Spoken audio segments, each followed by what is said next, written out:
好，我们来看看突发的状况。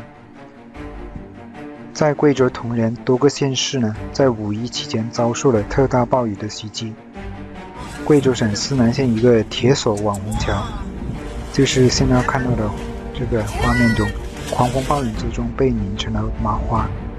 铁索吊桥呢，整个桥身在大风中来回摆动，护栏的等部件呢掉落坠入水中。